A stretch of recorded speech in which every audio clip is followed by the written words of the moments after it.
So does it work? Yes, it does. So good evening, everybody. It's a pleasure to be here. As the title suggests, we're going to be talking about error handling in Rust tonight.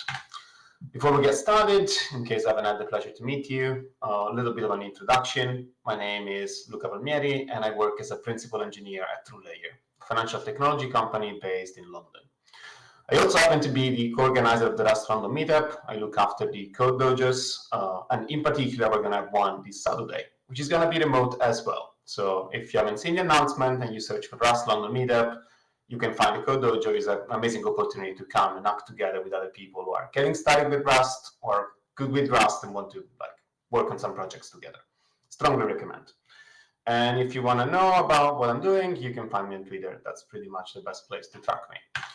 Speaking of Rust, I have been doing some open source in the Rust community. I've been doing some workshops to get people introduced to Rust, in particular video on Jira with Rust.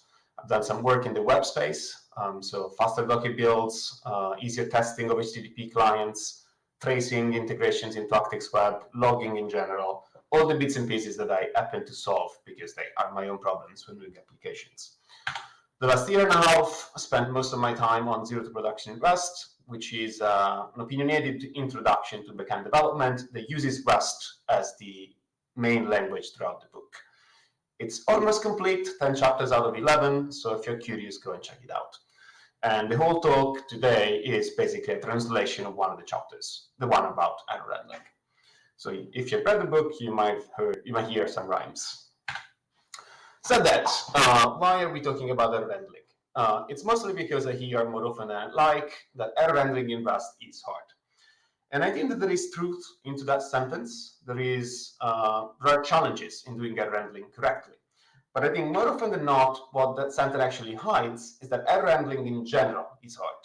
There are different planes which intersect and you need to tackle at the same time. If you combine that with Rust introducing a different paradigm, so instead of using exceptions, it uses values, and you might not come from a functional language, so you might not have seen that before, then I can understand why people say error handling in Rust is hard. So the whole purpose of today will be decomplecting that statement. So look at error handling in general, and then understand how to model errors with Rust, and understand how the different bits and pieces fit together, so we can actually do error handling and use the tools to their fullest potential. The talk is roughly structured into 3 sections. So we're going to start with a Rust-free section. It's going to be anatomy of an error, which is around error handling in general. We're then going to look at the tools to model errors in Rust. And at the end, we're going to look into the more pragmatic stuff. So patterns, anti-patterns, libraries that you can use, and things you might want to do in your applications. Without further ado, let's get started. So let's clarify with the terminology before we get any deeper. So when we talk about errors, we're generally talking about an operation that we're performing that does not produce the desired outcome. And this usually happens at runtime. And throughout this section of the talk, we're going to use HTTP calls as the example, which works pretty well considering that Daniel is the next talk, which I didn't know at the beginning when I wrote the slide. So it's serendipity at its finest. We have a client and a server. The client is using the server API to create an article. Imagine that the server is some kind of blogging platform, an API as a service, whatever you prefer. So it's posting on the article endpoint. So there's going to be a payload, which is not represented in the slide. Best case scenario, the server comes back to the client saying, 200 OK. Like, I got your article, I saved it, I published, whatever, all good. Now, we all know that that's not necessarily what always happens, no matter how well implemented our code is or how many checks we've done. What can happen is that the server comes back with an error. And let's look at one potential error that the server may come back with, a 4 to 9 too many requests, which basically means I cannot handle this right now. Now, the client and the server are talking a protocol that they both understand, which is HTTP protocol. And HTTP protocol includes status codes, which has a well-defined meaning. So the client can be programmed beforehand to actually recognize a 4 to 9 status code, because the client understands what that means. And so the client can be programmed to react to that status code and perform some kind of action or routine as a reaction. And all of this happens in an automated fashion. So the client was programmed beforehand. Nobody's there telling the client what to do at runtime. So the client can look at the 4 to 9, decide to wait, perhaps an exponential backoff, and then do some retries.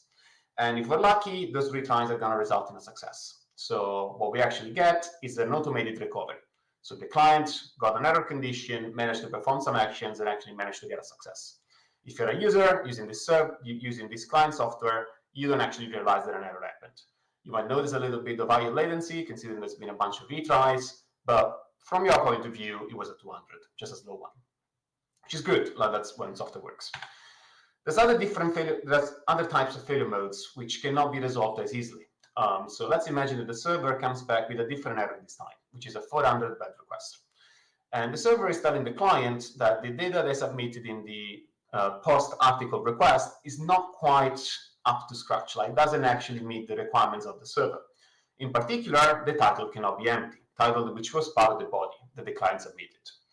Now, the client understands what a 400 means, in the same way it understood what a 4 to 9 meant. But there is no viable automated recovery strategy for the client. The client, first of all, cannot understand the message field. Maybe you can do some strict matching, but let's assume it doesn't, because it's not part of some enumeration, which is part of the contract. And secondly, there's no way the client can autonomously decide, I'm going to use this as title. They cannot do that, unless they're doing some machine learning or AI, but we might get some funny results if that's the case. So generally speaking, the client cannot solve this problem. A human must enter into the picture. So what we expect is that the client is going to escalate the error to the user who's actually using the client software. So the client is going to take the response, manipulate it, and spit out an error message, which is the right level of context for the user. Which in this case is going to be a title cannot be empty. Imagine the user was probably filling an HTML form, so this might be shown on the input field that required the title. And the user can actually look at the error and react to the error. So this happens this time, is not automated, it requires an actual user in the loop. It's going to fill in the title and resubmit, which hopefully leads to a success. Now, one last type of failure mode. This time the server goes kaboom. So the server returns to the client a 500 internal server error. And once again, the client can try to do some stuff. The client could retry, but let's assume that the retry do not succeed. So what we get in the end is, once again, user escalation. But the client cannot tell much to the user because the client actually doesn't know. Can tell to the user, yeah, something went wrong, you may try again later, that might help. But really, the user is in no position to troubleshoot. There's no action that the user can take immediately, which is going to lead with certainty to resolution of the error. What actually needs to happen is that something needs to happen on the other side, on the server side. And that's because we need another type of human. We need the operator. The operator is a person who understands how the server works, has the right level of permissions to actually go and troubleshoot the server, and can actually interpret the errors that are coming out of the server. So the operator can go in, it might have been paged by an automated alert, they might have been contacted because the user got in touch with support saying your software doesn't work. Somehow they got into the picture. And so they go there, they look at logs, and they look at traces and metrics and whatever type of diagnostic the server has, and they spot that line that says, fail to execute SQL query. There is no available connection in the pool. The operator knows how the server works, so it knows that the server is trying to insert the article inside a database, so it understands that this is failing because there's no connection available, and then can do something about it. So it can go and change the size of the connection pool, can scale up the database, or whatever other measure it's at their disposal. Now, in all these three scenarios we examined, the 4 to 9, the 400, the 500, we had one API error that was traveling between the server and the client. And that API error had to satisfy three different audiences. There was always a user, there was always an operator, and there was always a machine. The machine, as we said, needs a stable contract because it needs to be programmed to react to that stable contract. So if it doesn't know the contract beforehand, we cannot program it to actually react when certain situations arise. And the machine roughly has two modes of operation. So automated recovery in a general sense. So it can try to do some actions as a result of an error, which might lead to ignoring the error, retrying the error, using a different strategy to get a success. Or it can escalate. So it can fail open and get a user in and say, okay, now it's your problem. You gotta go and solve that. Users instead can react at runtime, and they're alive, they understand what's going on. But they don't have context about the inner workings of the system. So what that means is that they can now go in and actually troubleshoot if the server is not working. They need an error message which is tuned to their level of context, which means it's tuned to somebody who's using the software but doesn't understand the actual implementation of the software.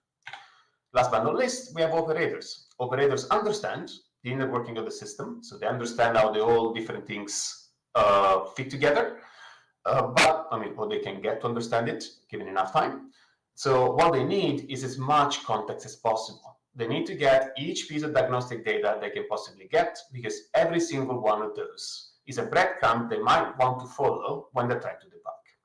So one error, 3 audiences. That error is doing tribal duty. That's why error handling is difficult, because it's fundamentally a communication problem. We need to give the right context and the right information to every single audience so that they can do their job at the fullest. And that is not easy. So in the next section, what we're going to look at is how we can use the tools that Rust gives us as a language to actually model errors. I see some people are complaining about the mic, so I'm going to try to tune the gain very quickly. Hopefully that is better. Cool. So for the next section, which is going to be, let's say, roughly 10 minutes, I'll ask you to forget about how Rust error handling works. So forget about the error trait, forget about the standard library in general. We're going to use some bits and pieces. Just think about Rust as a language. So think about enums, structs, traits, all the things that Rust gives you as a language. What we're going to try to do is model errors in Rust using the tools given us from the language. So first and foremost, to solve a problem, you need to know that a problem exists. So step number 1, we need to detect if an error has happened. That's going to be the first thing we're going to do. To do that, we're going to use an enumeration. So we're going to keep using the create article example throughout the talk. So create article is going to be a function. It will certainly take a bunch of parameters, which have been left out just for simplicity. And it's going to return an enumeration. So the enumeration has 2 states. Okay, so that was a success. And error, that's going to be a variant. And is the mic so bad? So that's a shame. Cool. So the error variant, the OK variant is going to contain the type, which is the result in case the operation succeeds. And the error variant is just going to tell us something has gone bad. So, okay. When we actually call create article, given that we've been using an enum, that means that we cannot go on and assume that everything worked. So we're actually forced to use a match statement to decide which of the 2 variants we're actually looking at. If we're looking at the OK variant, we can extract the article identifier, and that can be used then in whatever processing we want to do. If we're looking at the error variant, then we know that something has gone wrong. The problem is that's the only thing we know.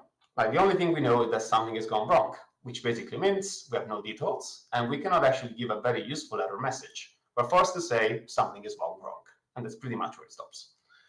This is not amazing, so the second step is we want to improve our error reporting capabilities. What that means is that we're going to add a string inside the error variant. And that string is going to be used as the error message. So that when something goes wrong, we can at least record that error message.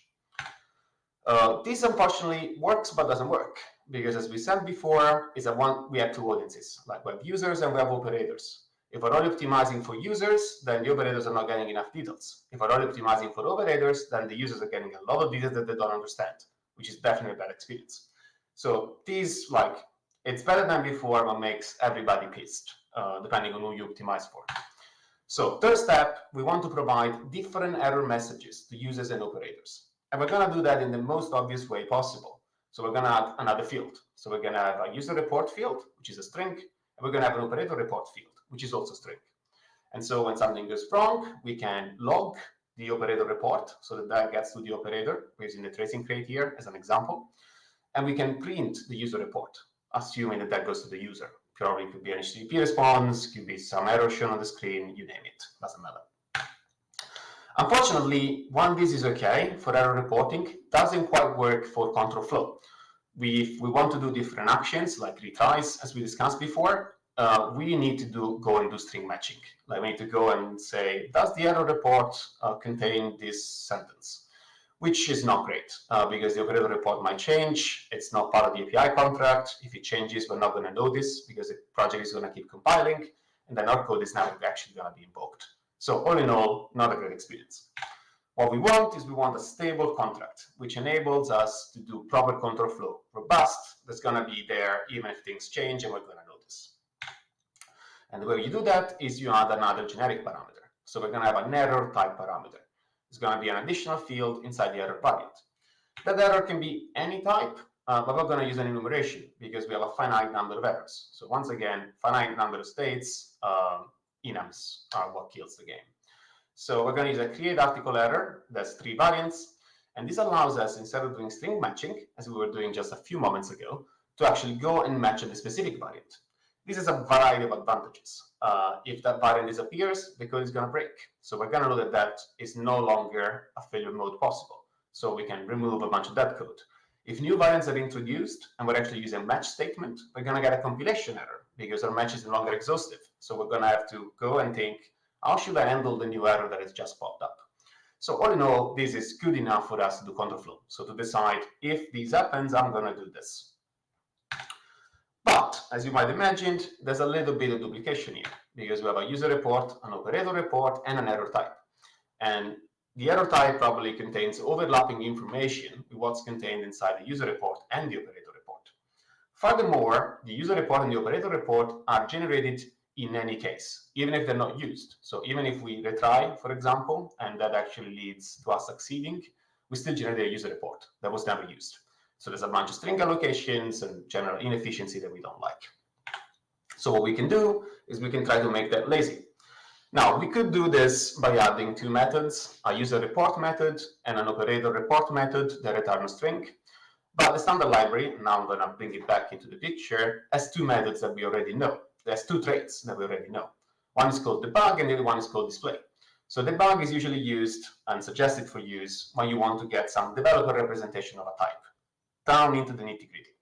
Display instead is suggested when you want some nicely formatted representation of a type.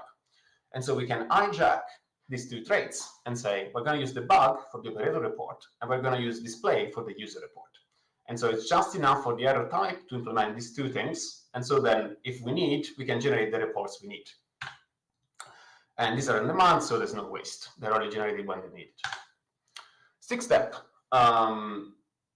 Code in general is more complicated than just an entry point that calls a function and then kind of fails or succeeds. It's usually a function that calls a function that calls 3 other functions, then in turn call 3 other 5 functions. So it's a layered cake. It's more like a birthday cake. And so what happens in our case, for example, is that create article is not going to implement the HTTP protocol from scratch. It's going to invoke some other function, probably from a library, that is going to send an HTTP request. And that can fail and speaks at a different level of abstraction. So it speaks about HTTP responses and HTTP errors. Now, our create article error has 3 variants, right? So what is actually happening in generic error? We can imagine, or we can infer, that generic error is actually the mapping of something that has happened and has gone wrong in the HTTP layer. But generic error itself doesn't contain any information about the source. What this means is that we actually go and generate the user report or the error or the operator report. This is going to be very poor because it actually doesn't include the details that would be key to troubleshoot, especially for the operator. So what we need to do is we need to store the source. So each of our error variants, if it's resulting from an underlying error, should contain the source. Now, that source is useful, but is also a problem API-wise, because that HTTP error is a concrete type. So it might be, for example, I don't know, the error type returned by request, or returned by serve, or returned by UREC, or whatever other HTTP client you might be using in Rust.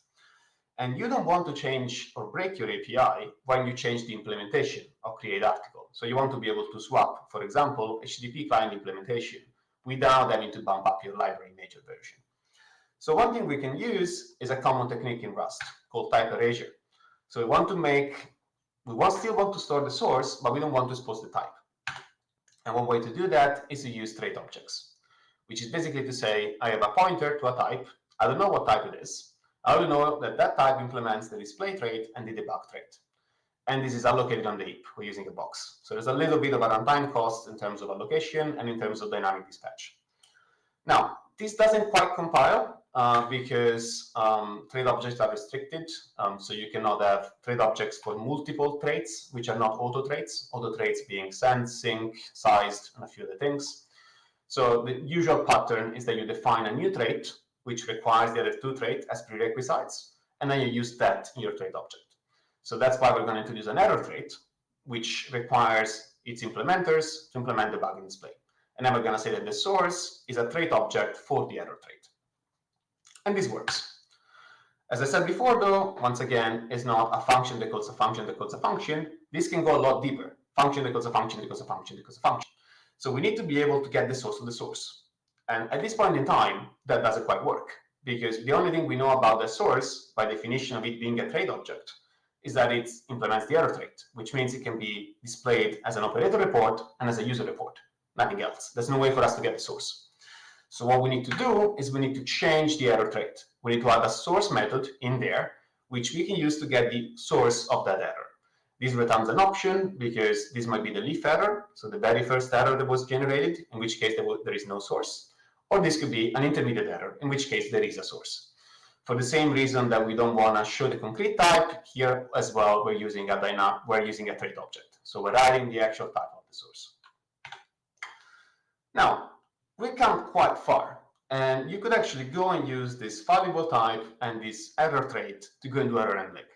So it's probably a good moment to go and double check how our from scratch first principles implementation compares with the standard library. So let's start from the error trait. So our error trait is the one on the left, the standard libraries is the one on the right. As you can see, it's actually quite close. And I'm not gonna pretend that I didn't know where we were going. So that obviously looks quite close. But it's good to go and look at the specific differences. So the standard library makes the same usage of the bug in display. The standard library has a source method as well. The difference being that the source method makes an additional request on the trait object that it's returning.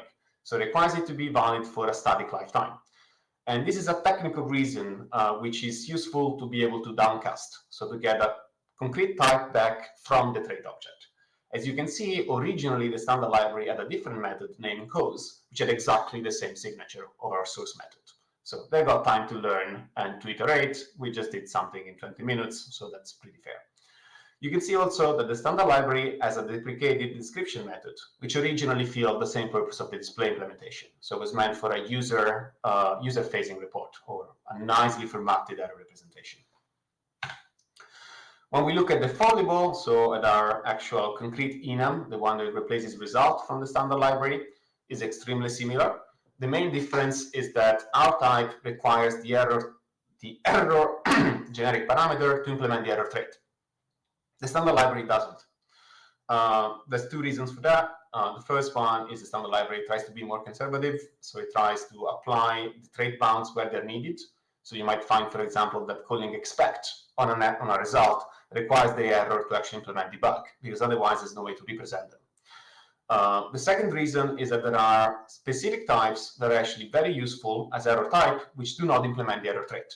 And this has a lot to do with coherence rules. Like, for example, boxed-in error does not implement the error trait. Specialization might unblock that if my understanding is correct, but generally speaking, there's a rationale for that. So do not be surprised by the fact that result does not require the error trait to be implemented for the error generic parameter.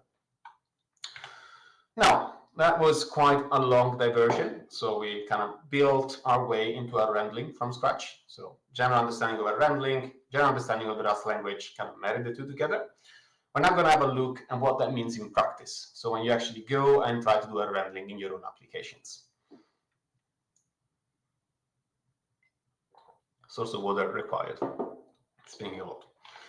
So we covered this point before, but let's drive it home again. You should be using an enumeration as your error type every time you expect the caller to react differently to the possible failure modes, because that enables them to use a match statement, which is an extremely natural way and very idiomatic way of actually expressing a state machine in Rust. There is a caveat with enumerations around API evolution. So every time you introduce a new variant into your enum, this is going to be a breaking change, or every time you remove a variant from your enum. These might or might not be a concern, depends on how sensitive you are to breaking changes. Generally speaking, I think it's good for the compiler to break when a new variant is introduced, because that signals to you as a user that you actually need to go and review your error handling logic. An alternative option is to mark the enum as non-exhaustive, which means that the caller is forced to add a catch-all arm in the match statement, but that has some downsides from the point of view of the user, so evaluate based on your constraints. If you are implementing an error which grabs an underlying error, always return a source if you can. So always go there and properly implement the error trait, including the source method. I'm stressing this because the error trait implements source by default by returning none, which is good because if you're doing a leaf error, it's just a convenience. But that also means that if you're implementing error trait manually, you might forget that that's required. In order to return something as a source, it needs to implement the error trait. So follow up to that, make sure to always implement the error trait for your errors, which basically means deriving the bug, as you see in the code snippet, and implementing the display trait, which is just the user report for your error. And then you should be good to go and report that as a source. If you are a little bit put off by the amount of boilerplate, so you need to go there and write a display representation and write an implementation of the error trait, you can use this error trait to make that a little bit more succinct. It provides a procedural macro that you see on the left, which has its own syntax for the display representation, which goes in line, and has very convenient attributes to mark something as source. And that just generates all the code you see on the right, plus the one that is elided using comments. This error does not appear into your API, so it's purely a convenience for the developer. It has no impact whatsoever on the crate consumer, but it comes at a cost. So it's a procedural macro. It's going to bring in a bunch of dependencies, and that might increase your compile time. Consider that if you're writing a complex application, especially if you're working with web frameworks and similar things, probably you already have the dependencies in your dependency tree, so it might not actually introduce them much of a cost. So evaluate the trade-offs. Then let's code some anti-patterns out. First code smell. You have defined an enum for your errors, so it's an error type, and then every time the caller is invoking your methods and they're actually doing error handling, they group a bunch of variants together. So in this example, status 500, 502, 503, and 504, they're always bundled together and they always invoke the same code in terms of error handling. That probably means that your error enum is overly detailed. Like callers don't actually need that level of discrimination, and you will be providing a better API if it was a little bit less granular. They usually might give you a sense that perhaps is at the wrong level of abstraction. So you have different planes of abstraction playing together. So try to examine the code that is using your code and understand if that is the case. This is, of course, easier said than done. So if you're running an application and you have an internal library that you're using, then you can be very, very, very tailored to the needs of the application. If you're running a general purpose library, this can be more complicated. But generally speaking, you need to be making assumptions about your callers. Even the standard library, which is by definition meant for general purpose usage, when it tries to create a vector, for example, if there is not enough memory, if the allocation fails, it's going to panic. And that is a very good default for 99.9% of the applications. It's not a great default if you have the Linux kernel, in which case you should use a different API. But that's not necessarily a good reason to inflict an API which is well suited to the Linux kernel to people who are writing something completely different. So going to the lower possible denominator is not necessarily better. So try to understand what you're trying to do. Now the COSMAL, and I see this a lot in libraries, is to have a single enum error type and use that across multiple functions, which are similar, but not quite the same. So in this case, I'm using a GitHub client as an example. You have a create client function that creates an instance of the GitHub client. And this may fail in some ways, but probably it's not doing any I/O. It's just reading some configuration. And so what you see is that your caller's code only handles certain variants and then just does unreachable for the other variants. That is a sign that perhaps you need different error types that are a little bit more granular. This, once again, comes with trade-offs, because the more granular your error types are, the more constrained you might be in your implementation. But once again, it gives the coders a better understanding of the failure modes, and they can actually code properly around them. As we said during the error handling marathon we did before, always erase the type of your source error unless you have a very good reason not to. It's going to make your API more stable. And it also communicates an intent to the caller. It tells the caller, you shouldn't care about what's inside here, apart from the fact that you can print it. And that should be pretty much it. Another tip, if you need an opaque error type, you can use boxed-in error. That's one way of doing it. You can also use the anyhow crate. The anyhow crate provides you with an error type. That error type is a little bit smaller, so it's one word instead of two, and also has a bunch of convenience methods we're going to see in a second to add context at the different layers of the stack. By default, it also has a debug representation which provides the entire error chain, which is quite good if you're logging errors out to operators. Another myth I'm keen to dispel is that anyhow is for applications and this error is for libraries. This is not a practical framework reference. Anyhow is for any time you need an opaque error, the equivalent of an exception-based class in another language. This error is a convenience when you need to write an error enum and you don't want to go in and spell out all the different bits and pieces. But you might need error enums in applications and you might need opaque errors in libraries. So do not mix these things up because it actually leads to code that does not work as it should. If you're using anyhow, you can take advantage of its context methods. So you can try when you have a workflow which spans multiple abstraction layers. So imagine you're doing a PR launch for a product. And so you have PR launch workflow, and part of the workflow is publishing a launch article, which then invokes the create article function, which then does an HTTP call. Each of these things is a very different level of abstraction. One thing that is nice is being able to read an operator report that says, I failed to publish the PR launch article, which was caused by me failing to create an article, which was caused by 500 at a time from the server.